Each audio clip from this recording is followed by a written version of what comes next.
En este iceberg de la Liga MX ahondaremos en el lado turbio del fútbol mexicano y su oscuro negocio, así como polémicas de varios jugadores, los cuales han escandalizado a todo México. Esto pasando por el lado esotérico y místico que diferentes clubes tienen. Llámese cábalas, supersticiones y creencias que rayan en lo paranormal. Ponte cómodo y sin más dilación, pasemos con el iceberg de la Liga MX. La Liga MX, conocida hoy como la máxima categoría del fútbol profesional en México, tiene sus raíces a principios del siglo XX, cuando el deporte comenzó a expandirse gracias a los trabajadores ingleses que llegaron al país por las empresas mineras y ferroviarias. En aquellos años, el fútbol se practicaba de manera amateur en zonas como Pachuca, Orizaba, Ciudad de México y Guadalajara, donde se formó los primeros clubes organizados. En 1902 se fundó la Liga Mexicana de Fútbol Amateur Association, considerada el primer torneo oficial de fútbol en México. En ella participaban equipos como Pachuca, el México Cricket Club y British Club, conformados principalmente por extranjeros. Con el paso de los años, la pasión del deporte fue creciendo y más mexicanos comenzaron a formar parte de estos equipos, dándole identidad nacional al balompié.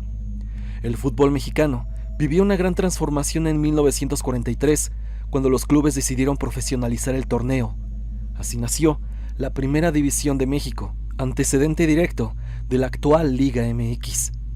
Los equipos fundadores fueron América, Atlante, Marte, Asturias, España, Necaxa, Atlas, Guadalajara y Veracruz.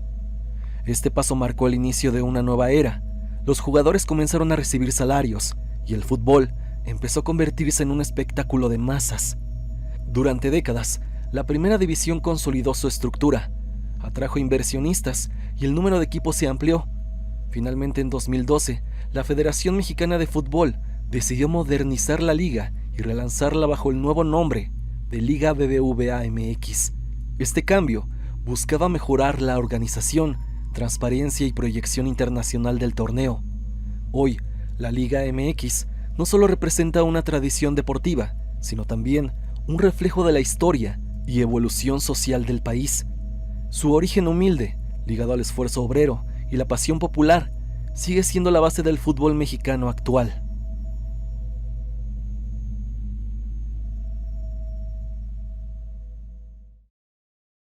La tragedia del Estadio Corregidora. Empezamos sumamente fuerte. Ocurrió el 5 de marzo del 2022. El fútbol mexicano se tiñó de rojo. Aquel día, el Estadio Corregidora, casa de los Gallos Blancos de Querétaro, se convirtió en el escenario de una de las escenas más aterradoras en la historia del deporte nacional. Lo que debería ser un partido más del torneo clausura entre Querétaro y Atlas, terminó siendo una pesadilla colectiva que dejó marcas imborrables. Todo comenzó al minuto 62 del encuentro. Desde las gradas, comenzó una riña entre barras rivales, los Gallos Blancos del Querétaro y los Zorros del Atlas. En cuestión de segundos, los insultos se transformaron en golpes y los golpes en una estampida, la cual rápidamente arrasó con todo. Los videos que circularon por redes sociales mostraban lo impensable: familias corriendo desesperadas, niños llorando, aficionados heridos tendidos en el suelo y también individuos que ya no se movían. Las autoridades locales aseguraron que no hubo bajas, pero los testimonios de los presentes contaban otra historia. En foros, redes sociales y sitios de investigación surgieron rumores sobre un número mucho mayor, afirmando que sí hubo bajas, y ocultando todo para evitar una crisis nacional. Se hablaba incluso de aficionados que no tenían paradero, y rápidamente se comenzó a murmurar sobre un supuesto encubrimiento para proteger la imagen de la Liga MX y del gobierno estatal.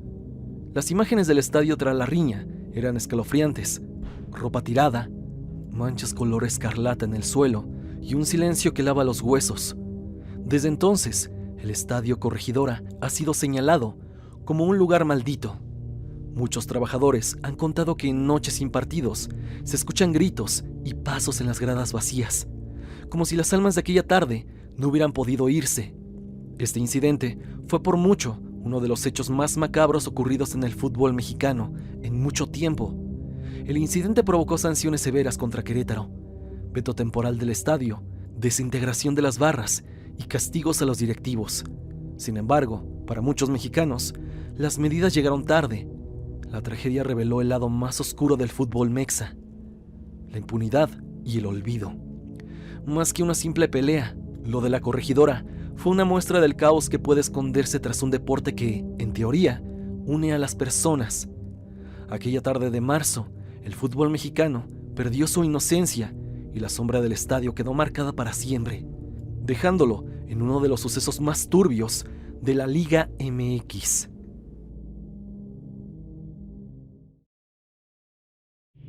Señalamiento de amaño de partidos.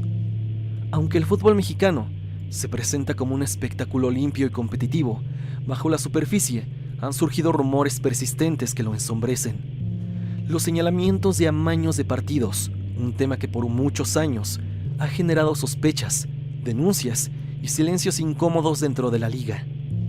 Las primeras sospechas comenzaron a circular desde la década de los 80s y 90s, cuando periodistas deportivos y exjugadores hablaron de partidos donde algo no cuadraba. Fallos arbitrales inexplicables, goles extraños en los últimos minutos o equipos que parecían dejarse ganar. Esto para beneficiar a otros.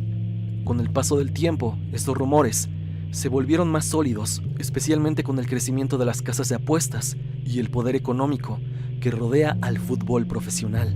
Uno de los casos más sonados fue el de la Liga de Ascenso, donde se acusó a varios equipos de recibir órdenes para alterar resultados y así favorecer promociones, descensos o el negocio de apuestas clandestinas.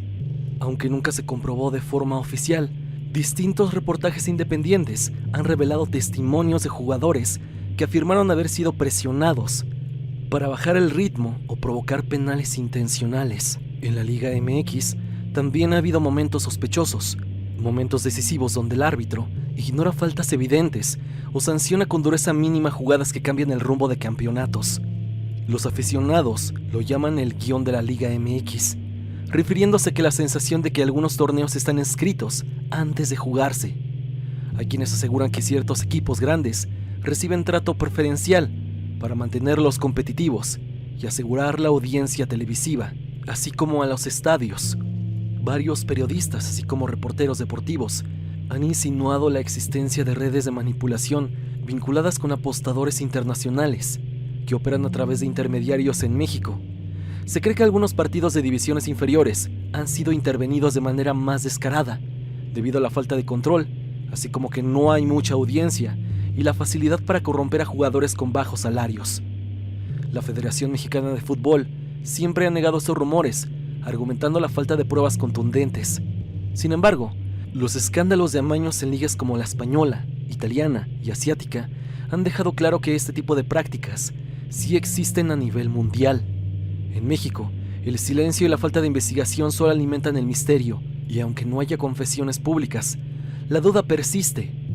¿Cuántos partidos vimos realmente y cuántos fueron un montaje perfectamente planeado? ¿Te has hecho esa cuestión?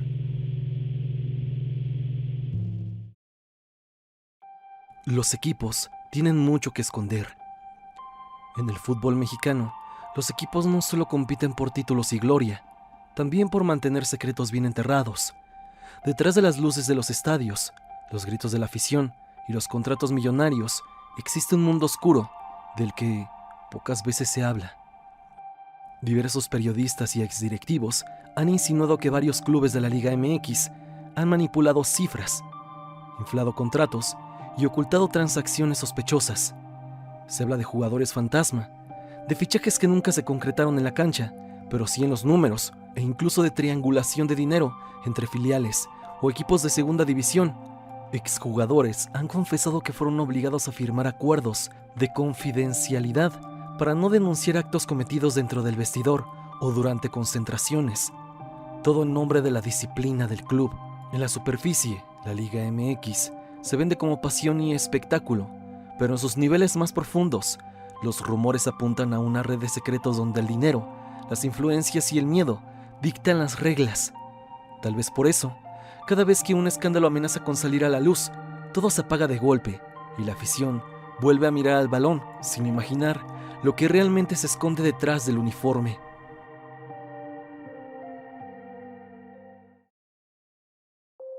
El lado oscuro de los fichajes en México.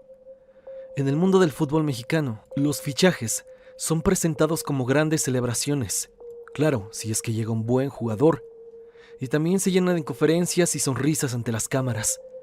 Pero lo que el público no ve es que detrás de muchos de estos traspasos se esconde un entramado de corrupción, favores, engaños y dinero sucio que ha manchado el balompié nacional por años.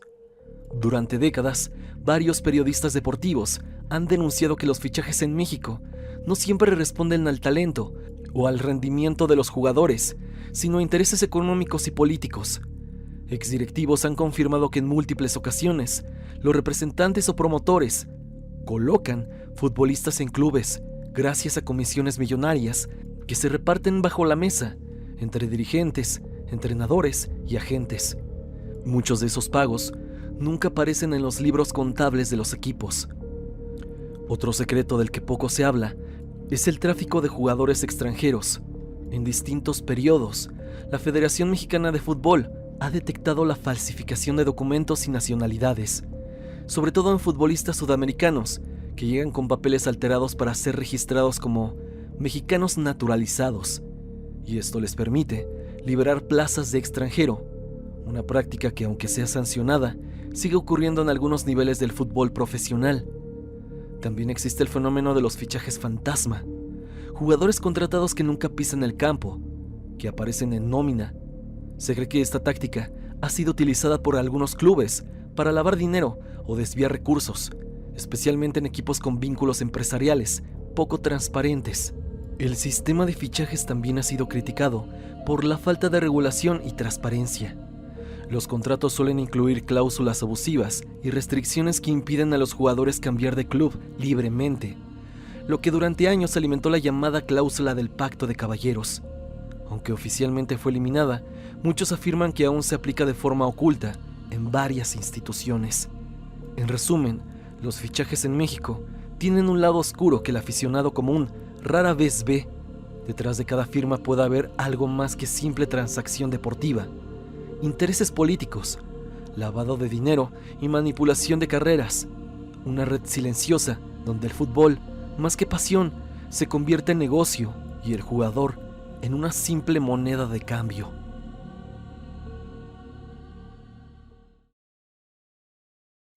Escándalo de jugadores. El fútbol mexicano no solo se vive dentro del campo. Detrás del brillo de los reflectores y los goles hay una larga lista de escándalos protagonizados por jugadores que han manchado la imagen de la Liga MX. Historias de excesos, corrupción e incluso crimen que exponen el lado más oscuro de quienes deberían ser ídolos deportivos. Uno de los casos más recordados es el de Cuauhtémoc Blanco, figura emblemática del fútbol nacional, quien durante su carrera estuvo envuelto en múltiples controversias, peleas con entrenadores, insultos a árbitros y más tarde, su salto a la política, donde los rumores sobre nexos con grupos del crimen alimentan aún más su leyenda. Aunque nunca se comprobó nada, el escándalo quedó grabado en la memoria colectiva. También está el caso de Luis Matador Hernández, ícono de la selección mexicana, quien años después de su retiro fue señalado por presuntas deudas millonarias y conflictos legales. Pero quizá uno de los episodios más mediáticos fue el de Jonathan Rodríguez, exjugador de Cruz Azul, captado en una fiesta en plena pandemia, rompiendo todas las normas sanitarias impuestas por el club. El alcohol, las apuestas y las fiestas prohibidas son un patrón recurrente en muchos de estos casos. Jugadores como Marco Fabián, Alan Pulido y Carlos Salcedo han estado en el ojo del huracán por su vida fuera de la cancha, donde los lujos, las polémicas amorosas y los enfrentamientos con la prensa son casi tan constantes como sus apariciones en el terreno de juego. Sin embargo, los escándalos no solo se quedan en la farándula.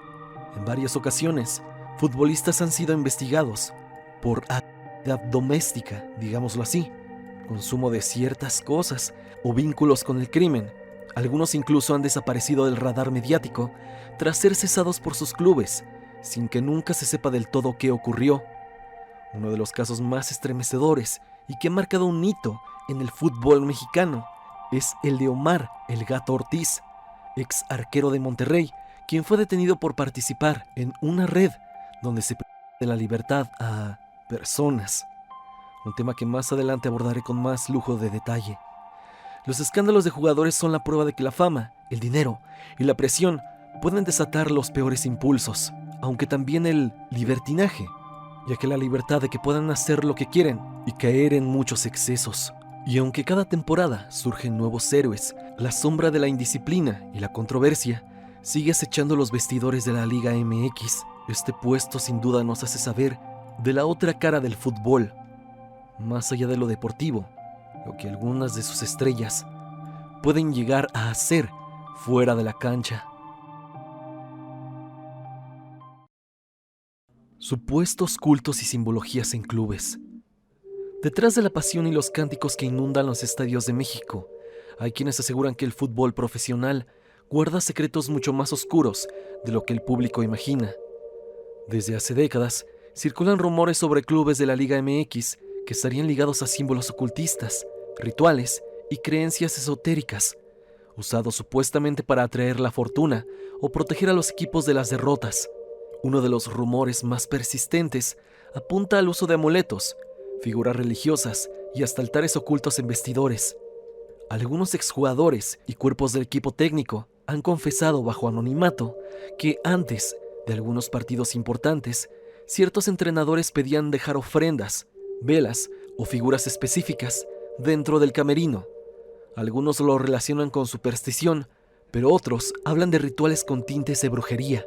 En el norte del país, por ejemplo, se cuenta que un famoso club habría contratado a un curandero para limpiar la mala suerte después de una racha de derrotas.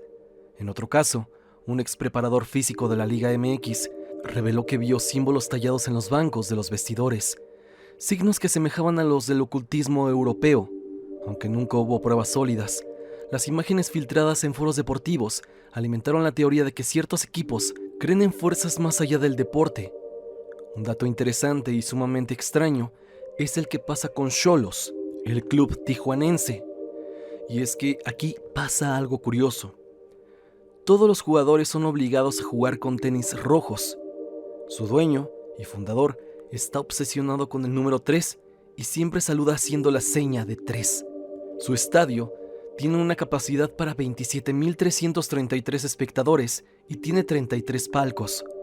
Su mascota, la cual suele verse al inicio de todos los juegos, tiene en el dorsal el número 333, 333.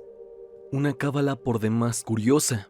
En 2018, un medio independiente incluso señaló que una directiva de Primera División tenía un altar privado con imágenes de la Santa, de la Niña Blanca, donde supuestamente se bendecían los uniformes antes de los partidos decisivos. Nada de esto ha sido confirmado oficialmente, pero el misterio persiste. México es un país donde la fe, la superstición y lo sobrenatural se mezclan con lo cotidiano, y el fútbol no parece ser la excepción. Para muchos, los goles y triunfos son cuestión de talento, pero para otros, en algunos clubes, se juega algo más que fútbol. Se juega con fuerzas que muchos desconocen y que los pueden usar a favor o en contra de sus adversarios.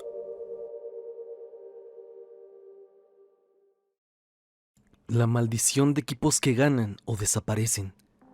En el fútbol mexicano existen historias que parecen salidas de una leyenda urbana. Equipos que alcanzan la gloria y poco después se desmoronan o desaparecen. A lo largo de los años, muchos aficionados han hablado de una supuesta maldición que ronda a ciertos clubes, que logran títulos inesperados, solo para terminar hundidos en deudas, escándalos o desapariciones. Uno de los casos más recordados es el del Veracruz, campeón en 1946 y 1949, pero que más tarde se convirtió en sinónimo de tragedia deportiva y corrupción. Cada intento de resurrección terminaba mal, deudas impagables, directivos sancionados y plantillas deshechas.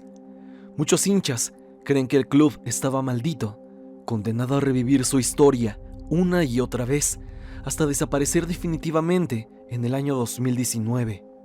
Otro ejemplo es el Atlante, un histórico del fútbol nacional que vivió momentos gloriosos en los 90s y principios de los 2000, pero que después perdió su rumbo. Su mudanza de Ciudad de México hacia la ciudad de Cancún, los problemas financieros y su caída al ascenso alimentaron la idea de que la victoria siempre venía acompañada de un precio oculto. También está el caso de Morelia, campeón en el año 2000, con una de las aficiones más fieles del país. 2 décadas después, el club fue trasladado a Mazatlán, convirtiéndose así en el Club Mazatlán, fundado el 2 de junio del 2020. Muchos aseguraron que esa maldición no era sobrenatural, sino el resultado de intereses económicos que destruyen equipos apenas tocan la cima.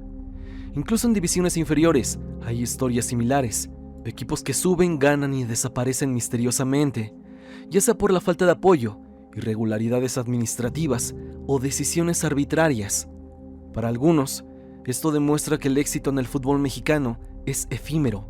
Para otros, es señal de que ciertas manos poderosas no permiten que cualquiera se mantenga arriba.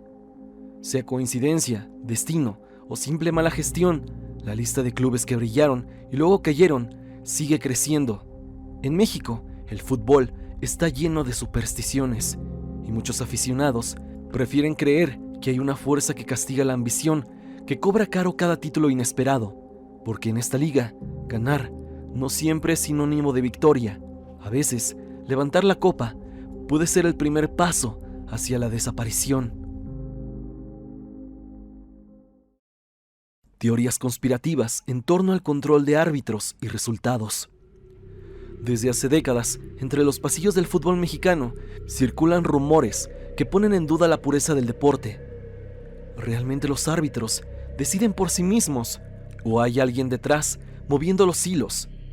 Las teorías conspirativas sobre el control de los silbantes y los resultados han sido parte del folclore de la Liga MX desde hace ya décadas. Una de las creencias más arraigadas sostiene que ciertos clubes grandes reciben trato preferencial por motivos económicos y mediáticos. En esta versión, las televisoras, los patrocinadores y los intereses de las federaciones tendrían, presuntamente, la capacidad de influir en las decisiones arbitrales. No es raro escuchar entre aficionados frases como «no era penal» o «eso era fuera de lugar» o «no podían dejar que ese equipo quedara fuera de la liguilla». Y seguramente esto lo has escuchado más de una vez de la gente que consume fútbol, pero en cierta forma está normalizado que cierto árbitro o cierto equipo tenga favoritismo. Y los ejemplos abundan: expulsiones dudosas, goles anulados sin explicación, penales regalados en los últimos minutos o partidos en los que el arbitraje parece inclinarse descaradamente hacia un solo lado. Muchos hinchas aseguran que estos patrones no son casualidad, sino parte de un sistema diseñado para mantener el espectáculo bajo control. Otra teoría apunta directamente a la comisión de arbitraje, acusada en diversas ocasiones de castigar o premiar a los árbitros según las conveniencias del torneo. Se dice que los silbantes con mejor desempeño no siempre son los que más suben, sino aquellos alineados con lo que las altas esferas del fútbol esperan. En redes sociales, algunos usuarios incluso han relacionado decisiones polémicas con apuestas millonarias internacionales, sugiriendo que ciertos partidos podrían manipularse para beneficiar a corredores de apuestas o inversionistas externos. Aunque nunca se ha probado algo concreto, son simples suposiciones, pero los momentos extraños abundan, alimentando el fuego de la sospecha. Recientemente, se ha hablado mucho acerca de los penales regalados hacia la América, pero a su vez he escuchado mucho rumor de que equipos que van contra la América, llámese Cruz Azul, se han vendido para que el otro equipo pase, con jugadas sumamente polémicas, o incluso jugadores de Cruz Azul provocando jugadas de penales que no tendrían que hacerse, pero que lo terminan haciendo en la zona chica, beneficiando con un penal al equipo del América. Al menos eso yo he escuchado. A nivel simbólico, muchos ven en todo esto un reflejo del poder que domina al fútbol mexicano. La idea de que los resultados importantes se deciden mucho antes de que el balón ruede. Así, cada falta no marcada, cada fuera de lugar dudoso y cada penal inventado se convierten en piezas de un rompecabezas que nadie ha podido resolver del todo. Quizá esto no sea una conspiración real, quizás se exageren muchas cosas, o quizá el verdadero juego se da en las sombras, donde el dinero y la influencia mandan más que el silbato. Pero aquí me gustaría preguntarte, ¿qué es lo que piensas tú? ¿Crees que los partidos o el fútbol nacional en general esté arreglado? Dime tu pensar en la caja de comentarios.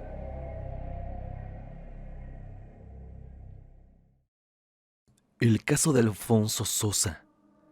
En el mundo del fútbol mexicano, más de un torneo ha estado marcado por triunfos, derrotas y goles inolvidables.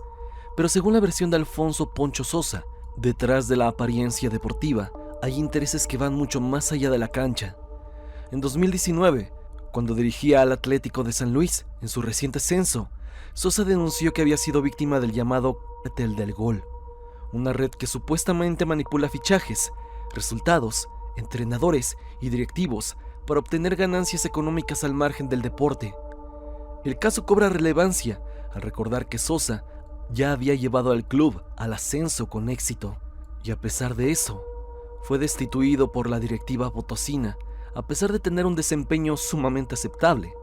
En una entrevista señaló que ya estaba arreglado, refiriéndose a su sustituto antes de tiempo, como parte de una estructura de poder que opera detrás del escenario.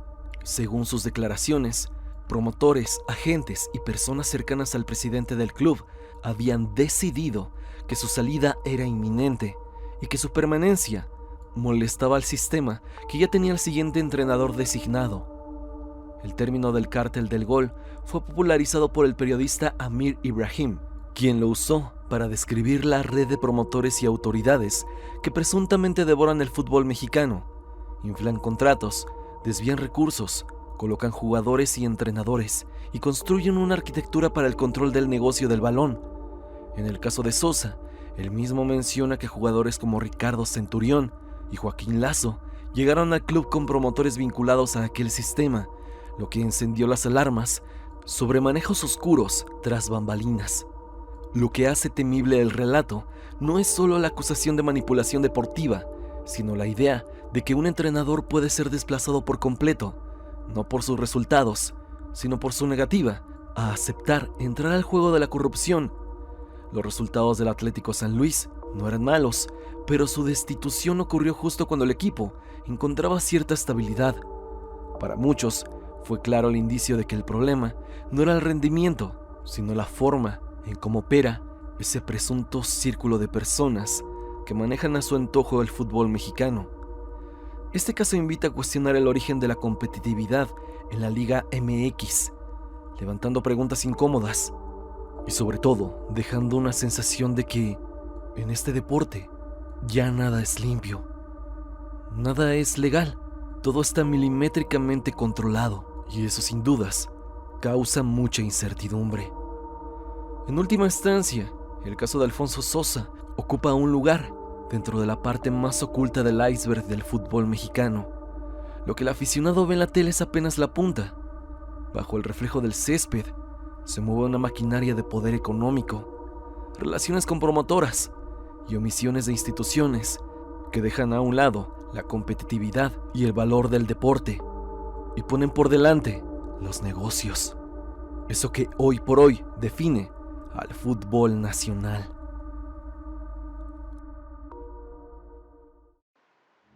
Hasta aquí el video del día de hoy.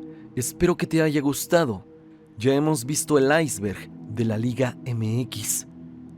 Un iceberg sumamente peculiar, en donde los negocios turbios y las controversias no se hicieron esperar. Pero dime, ¿tú qué piensas acerca de los presentes puestos? ¿Crees que todo lo que se cuenta es real? ¿O simplemente son meras especulaciones de algunos periodistas de este ámbito? Me gustaría leerte en la caja de comentarios. Si quieres recomendarme algún tema, por favor, házmelo llegar a mis redes sociales, especialmente a mi Instagram, para estar en contacto. Sígueme a través de Spotify para que me escuches mientras haces tus labores diarias. La música del video es por Repulsive. Si te ha gustado, por favor, suscríbete a su canal. El link estará en la descripción. Sin más que decir, no te olvides que yo soy Stan y te deseo dulces pesadillas.